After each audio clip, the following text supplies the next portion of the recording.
Mapagpalang araw po mga mahal kong kamundo. Maraming salamat po sa mga nag-like, nag-share at nag-comment sa atin pong nakaraang upload. Ngayong araw pong ito, bago po natin ipagpatuloy ang karugtong nitong ating kwento, ay nais ko po munang i-shout out ang mga sumusunod. Shout out po kay Sir Eduardo Mawili. Shout out po kay Sir Eduardo Mawili. Kay Boss Ricardo Cabando. Kay Ma'am Tis Mancio. Kay Ma'am Lia G. Suarez at kay Sir Alberto Gonzales. Sila po ang mga nagkomento sa ating nakaraang upload. Mga kamundo, narito na po ang karugtong o ang pagpapatuloy nito ng ating kwento dito lamang po sa ating mumunting channel na ito, Mundo ng Misteryo at Kababalaghan. Pakinggan po ninyo.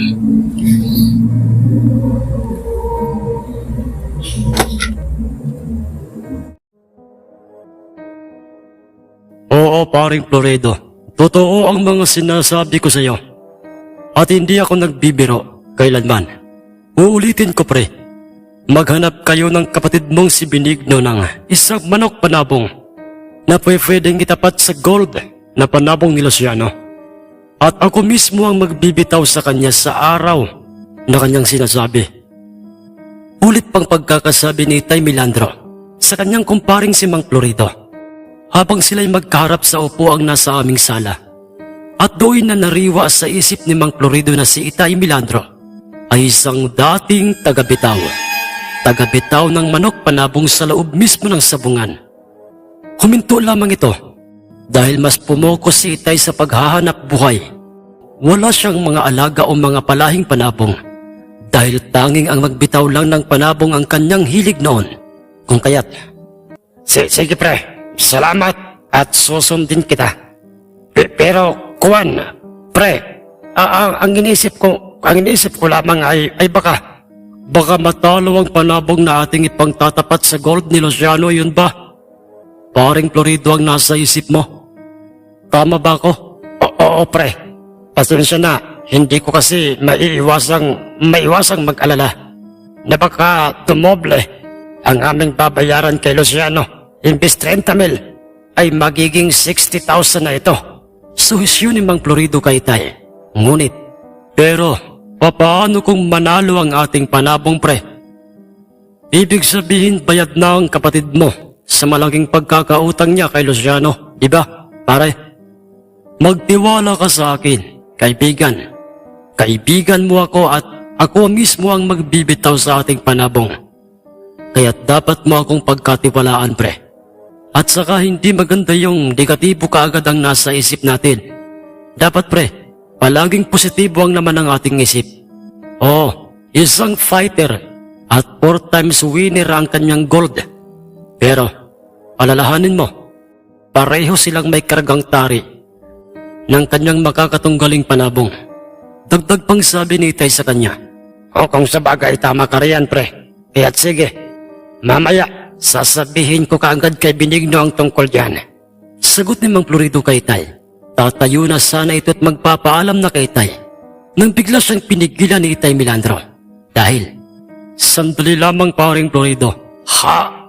Bakit pre? Kuwan, hindi ba't marami kang mga nakatali o mga alagang mga sasabungin sa iyo? Tanong sa kanya ni Itay. Oo pre. Meron at meron ding mga alagang panabong si Otol Benigno. Ganoon ba pre? Sige. Ano kaya kung isa sa inyong mga pambatong panabong ang ating itatapat sa gold ni Luciano? Suhisyon ni Itay sa kanya. Bagay na mabilis namang naunawaan at sinang-ayunan ni Mang Floredo. Sige pre, yung aking malatuba. Yun ang sa tingin ko'y pwede nang isabak sa salpukan. Ganoon ba pre? Maaari ko ba siyang makita at makilatis na rin?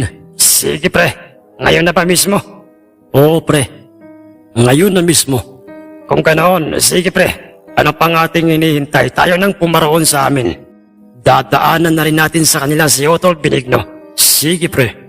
At nang mismong oras na yon, Sir Diaz, ay nagpaalam si Itay sa amin nila Inay na sila'y sasaglit na muna sa bahay nila Mang Floredo.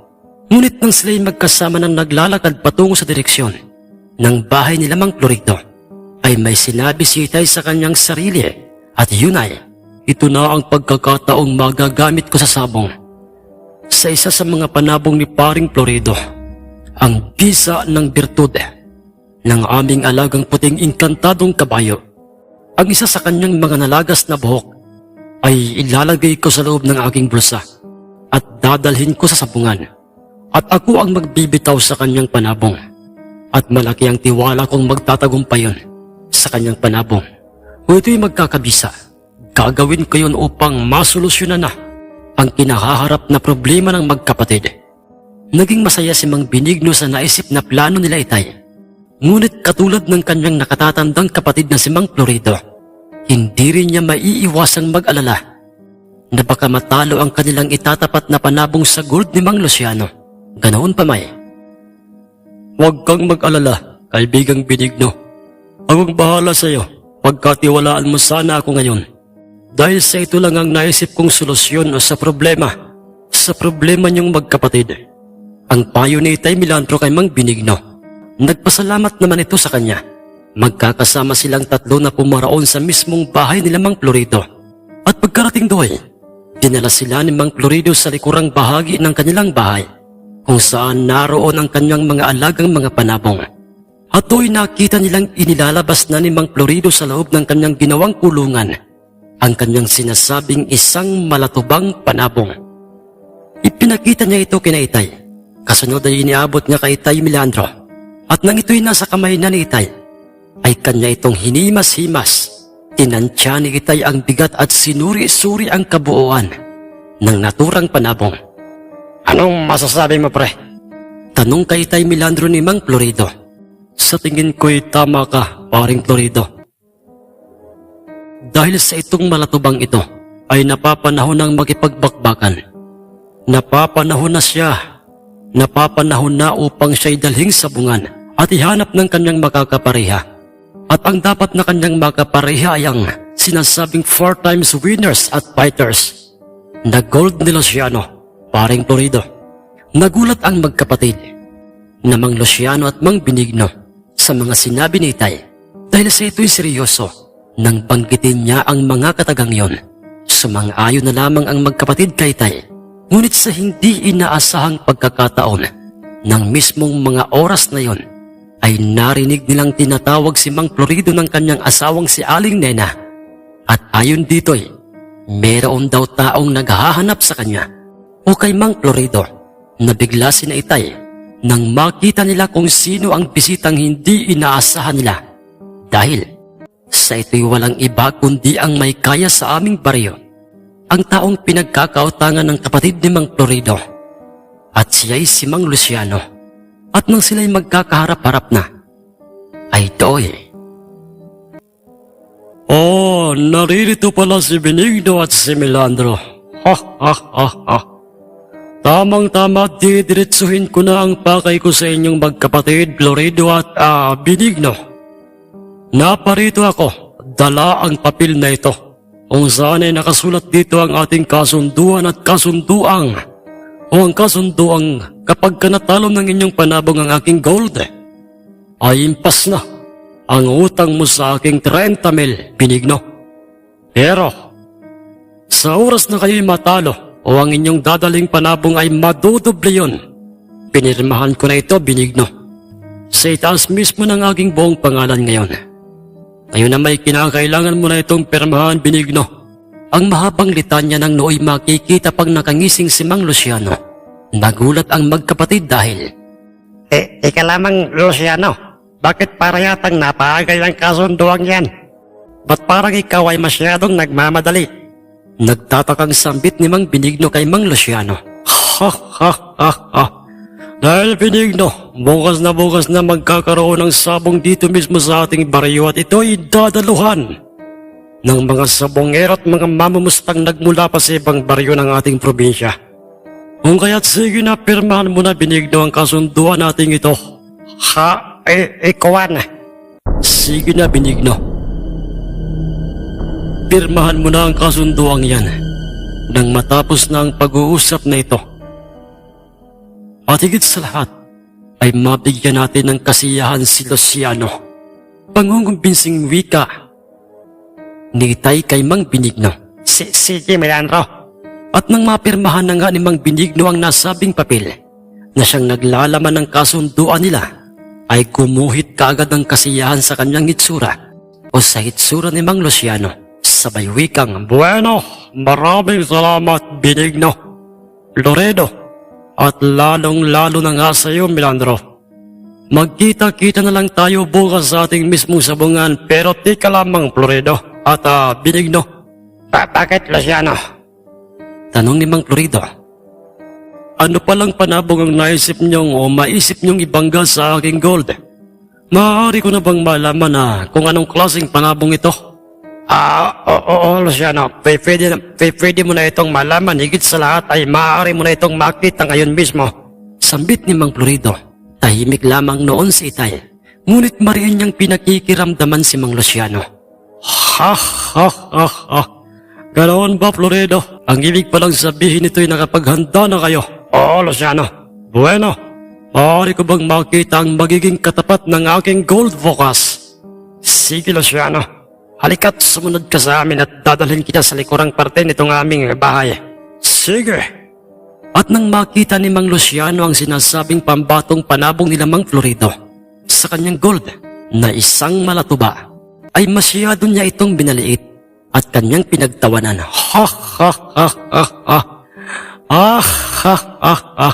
Iyan ba, Florido? Iyan ba ang malatubang yan? Ang ipang tatapat mo sa aking gold? Oo, Luciano. Bakit? Ano pang problema? Hindi mo ba gusto yan? Hindi mo ba gusto na yan ang dadali namin bukas? Sambit sa kanya ni Mang Florido. Well, hindi naman sa ganoon, Florido. Ang akin lang ay parang masyado nyo yatang minamaliit ang aking gold. Sino bang nagsabi sa iyong, yang malatuba ang itatapat nyo sa aking gold? Nang puntong yon, ay para bang hindi na nakapagtimpi pa itong si Itay sa hindi magandang ipinakikita ni Mang Luciano, dahil sa para bang masyado niyang minamaliit ang magkapatid. Kung kaya't bumoses na nga si Itay at sinabi niya mismo kay Mang Luciano ang mga katagang. Dahil sa tingin ko, Luciano, ang malatubang panabong na yan na alaga ni Paring Florido ay ang huling panabong na makakabangga ng iyong gold.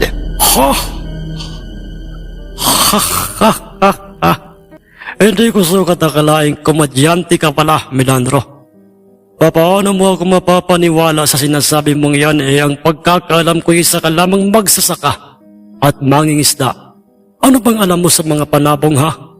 Baka nakakalimutan mo, Luciano, isa akong dating sabongero at isang tagabitaw. Ako lamang naman ang anak ng dating bantugang sabongero dito sa ating bayan. Ako ang anak ni Itay Inopre.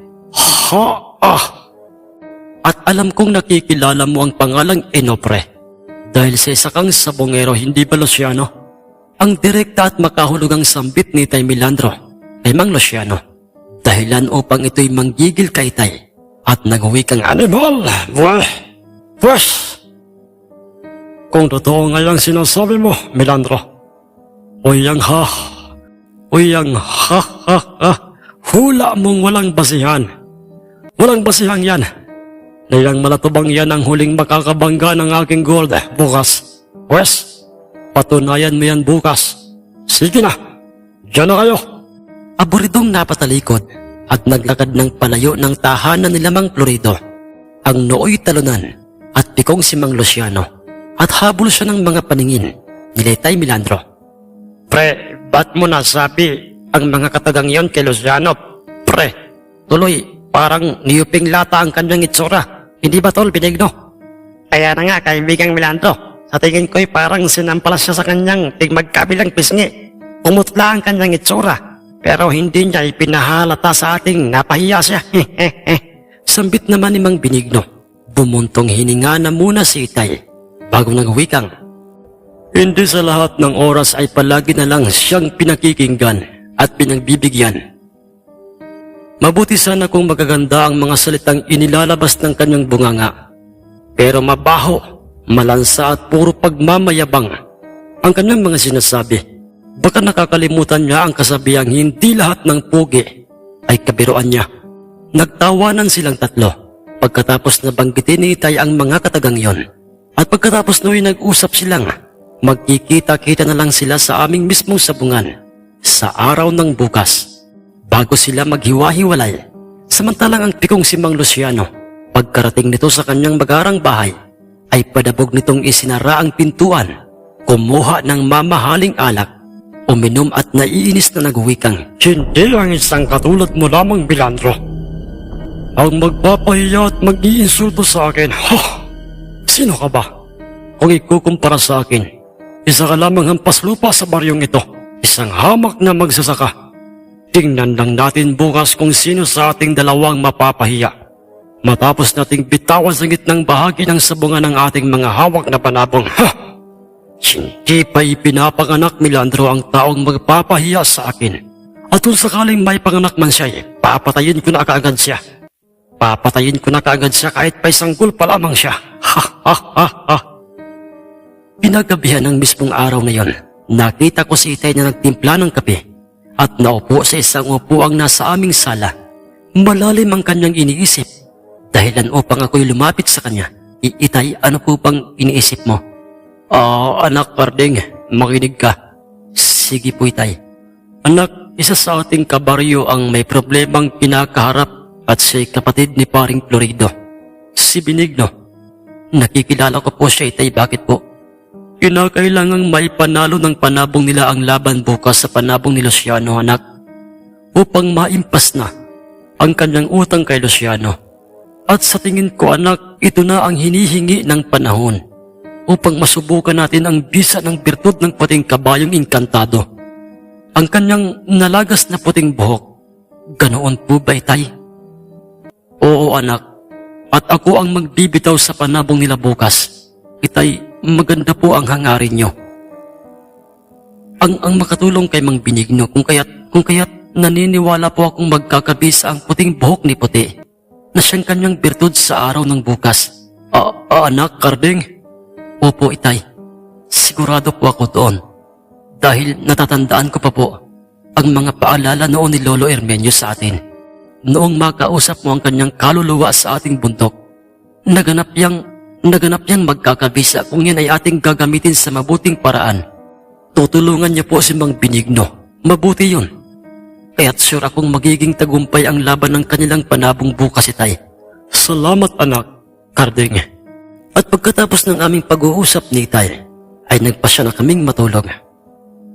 Itong isang puting buhok ni Puti, ito ang ilalagay ko ngayon sa kanang malalim na bulsa nitong suot kong pantalong maong na siyang isusuot ko bukas.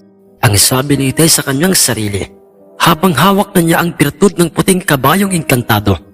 Inilagay ni Itay sa loob ng kanyang kanang bulsa ng kanyang pantalon ang birtud ng kabayong inkantado. At kinaumagahan sa ganap na mga alauna ng hapon, ay dumating na ang dalawang magkapatid na sina Mang Florido at Mang Benigno sa aming tahanan. At nakita kong dala na ni Mang Florido ang isang malatubang panabong, isang uri ng panabong na merong balahibong kakulay ng tuba at ng kalawang. Anong balita, mga kaibigan? Nakahanda na ba kayo?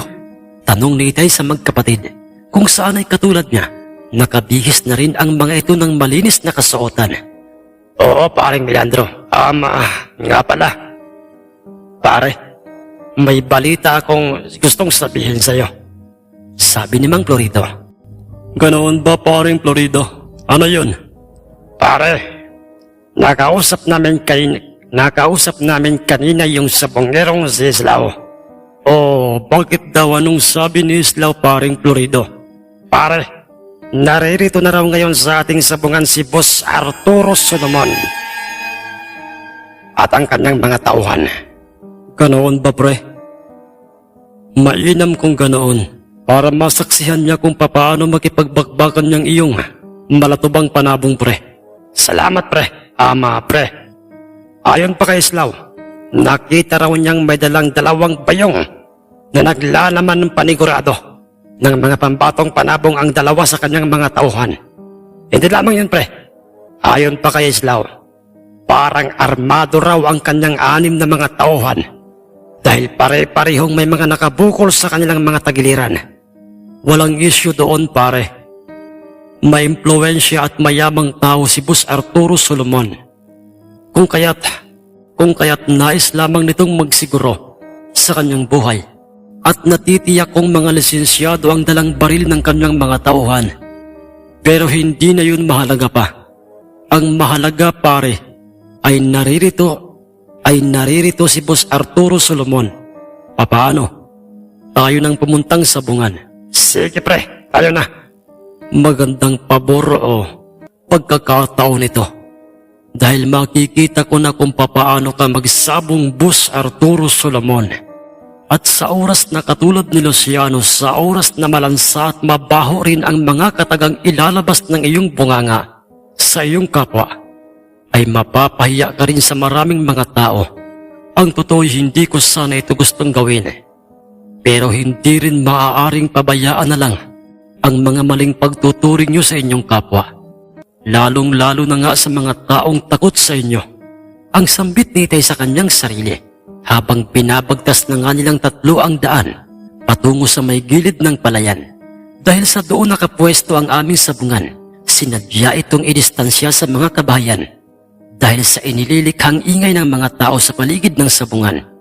Sa oras na mayroon ng salpukang magaganap at dahil sa si Itay ay patungong sabungan, kung kaya't ako ang kanyang inutusang umahon sa aming bundok upang asikasuhin si Puti, ang aming alagang inkantadong panabong. Muli po mga mahal naming kamundo, abangan niyo po ang karugtong ng magandang kwentong ito. Pasensya na po kung medyo matagal bago ito masundan. Dahil po sa dinanas nating malakas na bagyo. Magandang araw po sa inyong lahat at ingat po kayong palagi. Mapagpalang araw po mga mahal kong kamundo. Maraming salamat po sa mga nag-like, nag-share at nag-comment sa atin pong nakaraang upload. Ngayong araw pong ito, bago po natin ipagpatuloy ang karugtong nitong ating kwento, ay nais ko munang i-shoutout ang mga sumusunod.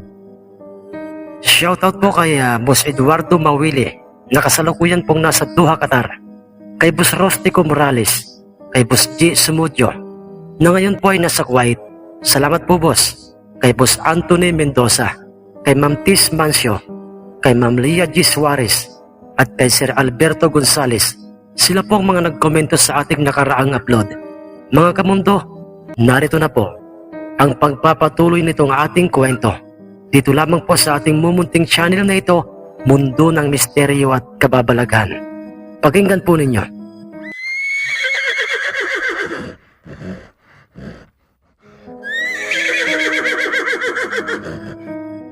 Samantalang nang makarating na nga sila Itay Milandro, kasama ang magkapatid na Mang Florido at Mang Benigno, sa mismong kinapwepwestuhan ng aming sabungan ng baryo, ay naunang nakaagaw kaagad sa kanilang pansin ang grupong pinamumunuan ng mayamang tagabayan na si Boss Arturo Solomon. At totoo nga ang mga balitang sinabi sa kanila ni Mang Islaw na mayroong dalang mga manok panabong ang mga ito. Nanuiwala na sa loob ng kanilang bayong. Hawak na ng maingap ni Boss Arturo Solomon ang isang dalusaping panabong. Isang uri ng panabong na mayroong dilaw na mga paa. At ayon pa mismo sa magkapatid na Mang Florido at Mang Benigno, isa itong mataas na uring dalusaping panabong. At ang isa pang dalang panabong ng mga ito na nakita nilang hawak ng kanyang isang tauhan ay isang panabong na kung tawagin na dilaw na bolek. Kung kaya't dahil doon napawika itong si Itay Milandro ng mga katagang, totoo nga pala ang sabi-sabi ng mga sabongero dito sa ating baryo, paring Florido. Bakit pre? Ang patungkol saan pre, paring Milandro? Ang tungkol sa mga alagang pambatong panabong ni Boss Arturo Solomon. Matataas na uri ang mga ito at hindi basta-basta. At hindi basta-basta lamang, hindi ba? Oo, totoo yan pre. At sa maniwala at sa hindi pare, mga winners ang mga yan. Sambit pang muli ni Mang Florido kay Itay. Ganoon pa may sinabi sa kanya ni Itay, kung mga winners ang kanyang mga panabong pre, West Fighter naman, itong ating dalang malatuba. Tandaan mo ito pare. walang may dideklarang winners na panabong. Kung hindi muna ito, matatawag na isang fighter sa larangan ng salpukan. Kung sa bagay tama ka riyan, pre. Pero paring Milandro, para bang wala pa rin hanggang sa ngayon si Luciano dito sa ating sabungan. Ang sabi ni Mang Florido habang kanilang iginagala sa paligid ng sabungan ang kanilang mga mata. At inisa-isa nila ang mga tao sa pagbabakasakaling. Kanina paraon si Mang Luciano. Huwag kang mainip, pre. Paniguradong sisipot rito mamaya si Luciano. Dahil nahalata ko sa kanyang hitsura kahapon ang grabing kasabikan sa sabong. Sagot ni Tay. At hindi nga siya nagkamali sa kanyang sinabing yung dahil. Naririto na ako, Milandro, Florido at Benigno. Salamat at mas nauna pa kayo rito kaysa sa akin. Boses ni Mang Luciano nooy makikita ng naglalakad. Papalapit kina Itay. At dala nito't hinihimas na ang mga balahibo ng kanyang gold na panabong. Oo, Luciano. At sino ba kami upang biguin ka sa iyong kagustuhan? Sagot naman ni Mang Benigno. Well, dala ko na. At naririto na sa loob ng aking bulsa ang papel na naglalaman ng ating kasunduan, Benigno. At teka lamang. Mariing pinagmamasdan ni Mang Luciano ang nooy nakatayong may hawak na dalusaping panabong na walang iba kundi si Boss Arturo Solomon. At nang kanyang masigurong ito na nga si Boss Arturo Solomon, ay palihim itong umisi bago nagsalitang, Pag siniswerte ka naman, Hindi ko sukat akalaing naririto rin pala sa ating sabungan ang pinakamayamang sabongero sa ating bayan, si Boss Arturo Solomon. Oo, Luciano. Totoo nga ang mga nakikita mo. Siya nga si Boss Arturo Solomon. Dugsong kaagad na pagkakasabi ni Mang Florido. At bakit ganyan ka makatitig sa kanya, Luciano? Ano bang pinaplano mo? Tanong naman ni Mang Benigno. Dahil naisip ko lang na sa oras na matalo ng aking gold, ang inyong malatuba, ay muli akong babalik sa aking bahay upang kumuha ng isa sa aking mga alagang panabong. Upang ibangga sa dalang panabong ni Boss Arturo Solomon. Isang panabong ko lang ang dadalhin ko, laban sa 2 dala nilang panabong. Sapat na yon para ipahiya sila, lalo na nga iyang si Boss Arturo Solomon. Dahil alam nyo bang, matagal ko nang pinangarap na makabangga ng aking panabong ang mga panabong ni Boss Arturo. At sa tingin ko ito na yung tamang panahon. Muling nainis itong si Itay Milandro sa mga kahambugang naririnig nila kay Mang Luciano. Kung kaya't nag-uwi ka siya ritong, Boss Luciano Vergara. Bakit? Alam niyo pong hindi dapat na mawalan ng tiwala para sa kanyang dalang panabong ang isang sabongero. Oo, totoo yun. Milandro, bakit? Pero wag naman sanang sobra-sobra. Dahil pag natalo ang kanyang ibinibidang panabong, tiyak, para siyang sinampal sa kanyang tigmagkabilang pisngi, sampal ng kahihiyan. Masyado ka talagang supalpalerong tao, Milandro. Lahat ng mga salitang naririnig ko sa iyo, magmula pa kahapon ay puro pagkontra sa aking kagustuhan.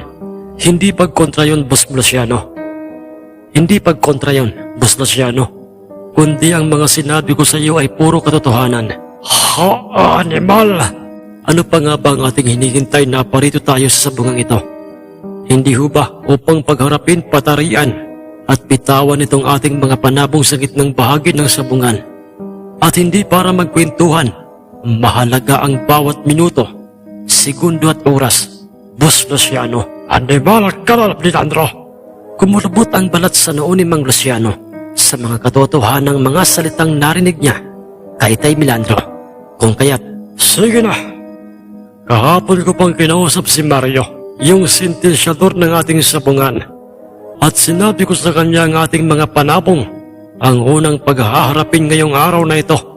Yun naman pala sige na paring Florido. Kumuha ka na ng isang upahang magtatari na siyang magkakarga ng tari sa ating malatuba. Sige paring Milandro.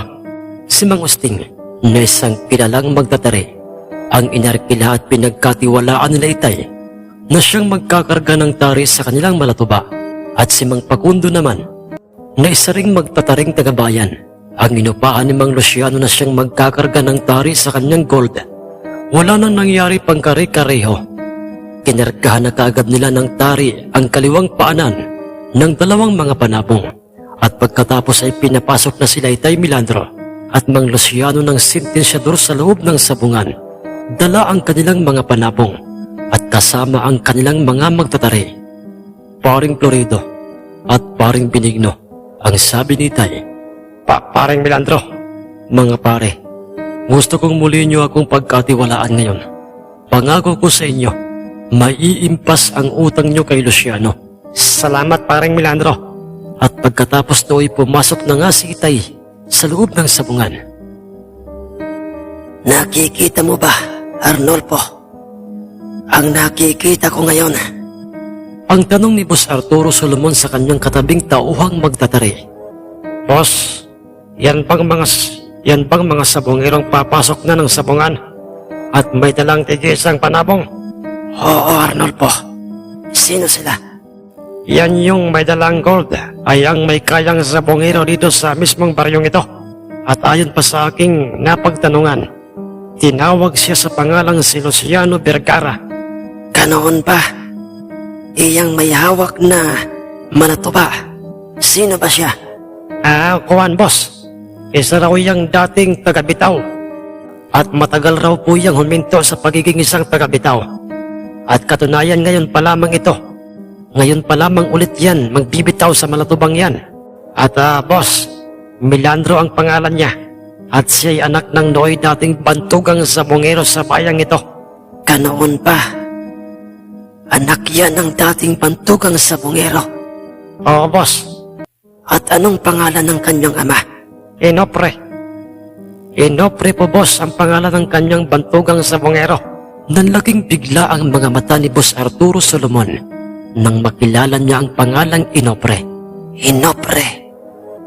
Kilala ko siya. At minsan ko nang nakita at nakausap noon sa isang sabungan. Ngunit hindi sa baryong ito. Ganoon po ba, boss? Oo. Si Inopre ang sabungerong lahat ng kanyang dinadalang panabong saan mang sabungan ay palaging nagpapanalo. Minsan ko na ring nakaharap ang kanyang ama at nakabangga ng aking panabong ang kanyang panabong at tinalo lamang nang walang kahirap-hirap ng kanyang panabong ang aking fighter. Ang aking fighter na isang sinibalang at nauwi yun sa aking pagkapahiya sa maraming mga tao. At siya pala ang anak ni Inopre. Pues kinakailangang makausap ko siya mamaya pagkatapos ng laban ng kanilang mga panabong. Sige pa, Boss Arturo. Ani mo'y nagkaroong bigla ng interes kay Itay Milandro si Boss Arturo Solomon dahil magagamit ko siya bilang isa kong taga-Bitaw sa lahat ng aking mga dadaling panabong. At kung totoong ang anak siya ni Inopre, ay paniguradong nananalaytay sa kanyang dugo ang dugong isang bantugang sabongero. Ang sabi ni Boss Arturo Solomon sa kanyang sarili, samantalang sa loob ng sabungay. Nakahanda na ba kayo? Kayong pareho, Boss Luciano at Milandro, para sa salpukang magaganap ng inyong ibibitaw na mga panabong? Tanong ng sentensyador na si Mario. Oo, Mario. Kanina pang nakahanda itong aking hawak na malatuba. Kanina pang nakahanda itong aking hawak na isang malatuba. Ewan ko lang dyan kay Boss Luciano. Sagot ni Itay. Milandro, titiyakin ko sa iyong uuwi kayong tatlong magkakaibigang bigo at luhaan. Ha ha ha ha. Ang merong paniniguradong sambit ni Mang Luciano, nginitian lamang siya ni Itay bilang pagsagot sa kanyang mga kahambugang sinabi niya kay Itay. At pagkatapos na makompleto ng Kristo at iba pang mga namamahala ng sabungan ang mga perang pusta para sa dalawang mga panabong, ay pinag-utos na ng sentensyador sa mga magtatari na tanggalin na ang mga nakapulupot na mga tali sa kaluban. Para sa kargadang tari ng dalawang mga panabong, hiyawan ang mga sabongero at mga mamumustang nasa paligid ng sabungan at kanina pang nasasabik sa magaganap na salpukan. Boss, Kanino po ba kayo pumusta? Tanong ng tauhang magtatari ni Boss Arturo Solomon. Arnolfo, sa malatubang ibibitaw ng anak ni Inopre, kay Milandro. Doon ako sa kanyang panabong pumusta. At nang pari-pareho nang ang makikitang wala ng mga kaluban, ang mga tari ng dalawang mga panabong ay pinagharap na nga sa gitnang bahagi si Itay Milandro at Mang Luciano. Kanila munang pinagharap ang dalawang mga panabong o kanilang kinareho ang mga ito. Bago nila ito, marahang ibinaba sa lupang siyang nagsisilbing sahig ng sabungan. Tumilapon kaagad si Jess palayo sa malatuba ang gold ni Mang Luciano. Matapos itong paluin ng napakalakas at napakabilis ng malatuba, tumagundong ang sigawan sa paligid ng sabungan. Talasik ang gold patungo sa gilid o harang ng sabungan. Animal, buwasat! Imposible ito. O paanong nangyaring naging napakabilis ng malatubang iyan? Sambit ni Mang Luciano sa kanyang sarili. Pagkabagsak ng gold sa lupa ay tumayo kaagad ito. Ngunit paika-ika na ito, hirap ng maglakad dahil sa tusok ng tari sa kanyang kaliwang hita. Ang tusok ng tari galing sa malatubang ibinitaw ni Itay. Mayroon na ring dugong gumagapang sa kanyang kaliwang paang. May nakakargang tari, samantalang ang malatubay, makikitang nakatayong hindi gumagalaw. Kalmado at mariin niyang pinakikiramdaman ang gold ni Mang Luciano. Mukhang hindi masasayang, Arnolfo, ang aking perang ipinusta sa ibinitaw na malatuba ni Milandro. Sabi ni Boss Arturo sa kanyang katabing magtatari. Totoo po yan, Boss Arturo. Dahil sa tingin ko'y wala nang may bubuga pa yang gold ni Luciano. Oh, animal! Tumayo ka at pilitin mong lumaban. Kinakailangan mo manalo, Buwaset. Iritabling pagkakasabi ni Mang Luciano sa kanyang sarili at naging larawan na ito ng pagiging isang talonang sabongero. Samantalang si Itay Milandro, kalmado ang kanyang hitsura, katulad ng pagiging kampante o pagiging kalmado ng nasabing fighter na malatubang panabong. Ngunit hindi mailarawan ang nooy labis-labis na kasiyahang nararamdaman ng dalawang magkapatid na Mang Luciano at Mang Benigno dahil mukhang malaki ang ating pag-asang mananalo ang ating malatuba, Kuya Florido. Oo, Tol, Benigno. At ang lahat ng ito'y dahil kay paring Milandro. Siya ang dahilan ng lahat ng ito. At katulad ng kalimitang masasaksihan sa isang mataas na uring panabong, sa tuwing ito'y nasusugatan na sa panahon ng labanan o ng salpukan, ay nagpilit pa ring umatake ang gold sa malatubang panabong. Ngunit sinalubong na siya ng malalakas na mga pagpalo ng malatuba at tadtad ito ng tusok ng tari galing sa malatubang panabong sa iba't ibang bahagi ng kanyang katawan. Tumalasik ang kanyang palong at naglabasan ang kanyang mga bituka. Tudas na ito, Sir Jess, nang ito'y nilayuan ng malatubang panabong.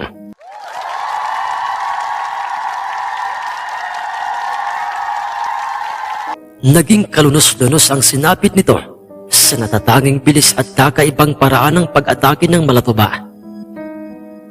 Panalo ang malatubang panabong at yun ay agarang idiniklara kaagad ni Mario, ang sentensyador ng aming sabungan. Ganto ba ang bisa ng swerteng hatid ng bertud galing sa isang inkantadong kabayong buong pusong ipinagkatiwala at ipinagkaloob sa akin ni Tatang Herminio? Kung ganoon, marahil ito ang dahilan kung bakit sinisikap itong angkinin ni Boss Arturo Solomon sa matandang yumaong ermitanyo.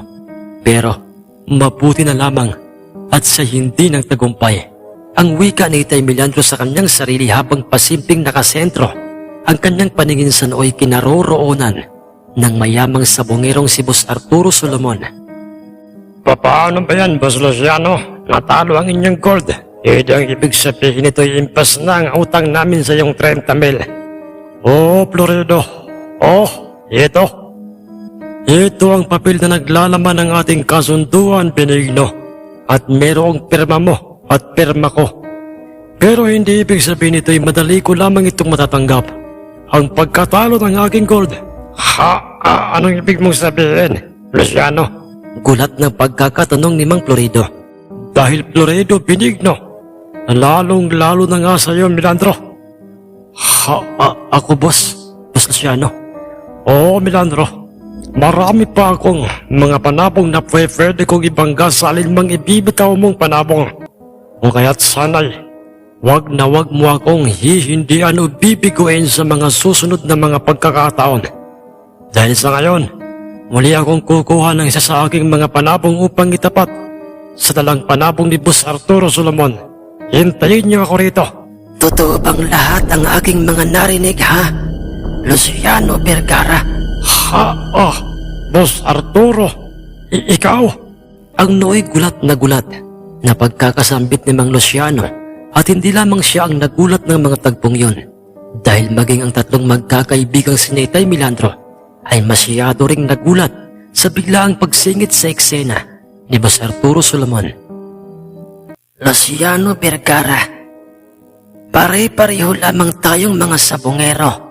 Mga sabongerong nagnanais na maipanalo ng ating mga pambatong panabong ang kanilang magiging laban. At masakit para sa atin na sila'y ating makitang bigo sa salpukan. Alam ko at naranasan ko ring mapahiya sa gantong karami ng mga tao. Hindi yun biro, kung kaya't alam ko kung ano ang nararamdaman mo ngayon. Ang malumanay na pagkakasabi ni Boss Arturo Solomon kay Mang Luciano. Dahilan upang ito'y, Bakit? Anong gusto mong sabihin, Boss Arturo Solomon? Luciano, pagbibigyan kita sa gusto mong mangyari ang tungkol sa narinig ko sa iyo kanina. Anong ibig mong sabihin? Umuwi ka na muna sa inyo at magdala ka rito ng isa pang panabong na gusto mong itapat sa aking mga panabong dahil pagbibigyan kita. Pero ano, Boss Arturo Solomon? Pero ang gusto ko'y itong si Milandro ang magbibitaw sa aking panabong sa gitnang bahagi ng sabungan. Kaya naman ay sana'y pumayag itong inyong kabaryong isa palang dating tagabitaw at anak pala ng dating nakilala kong isang bantugang sabungerong si Inopre. Kilala mo si Milandro at ang kanyang amang si Tatang Inopre, ang kilalang birtudang sabongero sa bayang ito. Walang hindi nakakakilala kay Inopre. Kung tunay kang isang sabongero, tulad ko, Luciano. Totoo ang mga sinabi ni Boss Arturo Solomon, Boss Luciano. Pero ang aking ipinagtataka ay kung papaanong kilala mo si Boss Luciano at paring Milandro, Boss Arturo Solomon. Ang nooy nagtatakang tanong ni Mang Florido. Sinagot naman kaagad siya ni Boss Arturo at sinabi nitong, itong aking kasamang isa sa aking mga tauhan, si Arnolfo, na aking magiging magtatari. Siya ang naging source ko kung sino kayo. Pero hindi na mahalaga pa yon kung papaano ko kayo nakilala. Dahil ang importante at gusto kong matiyak sa ngayon ay kung bayag ba itong si Milandro na siyang magbibitaw sa aking panabong laban sa iyong dadaling panabong mamaya, Luciano. At dahil sa kasabikan at kagustuhan nitong si Mang Luciano na may sakatuparan ang kanyang planong ibangga sa panabong ni Boss Milandro ang kanyang panabong, kung kaya't siya na mismo ang nakiusap kay Tay. Milandro, makinig ka. Ako na mismo ang nakikiusap sa iyong pagbigyan mo ang kahilingan nitong si Boss Arturo Solomon. Alalahanin mong nanggaling pa sila sa ating bayan, kung kaya't nakakaya naman sa kanila, hindi ba? Sige, pumapayag na ako, Luciano at Boss Arturo Solomon. Sige ako mismo ang magbibitaw sa inyong panabong mamaya sa gitnang bahagi ng sabungan. Muli po mga mahal kong mga kamundo, abangan niyo po ang karugtong ng ating kwentong ito. Para po sa mga nagnanais na magpa-shoutout ay i-comment lamang po ninyo sa ibaba sa ating comment section ang inyo pong mga pangalan. Nang sa ganoon paraan po ay may shoutout ko po kayo bilang pasasalamat na rin po sa inyong ginagawang suporta sa ating mumunting channel na ito. Hanggang sa muli po, maraming salamat po sa iyo at mag-iingat po kayong palagi.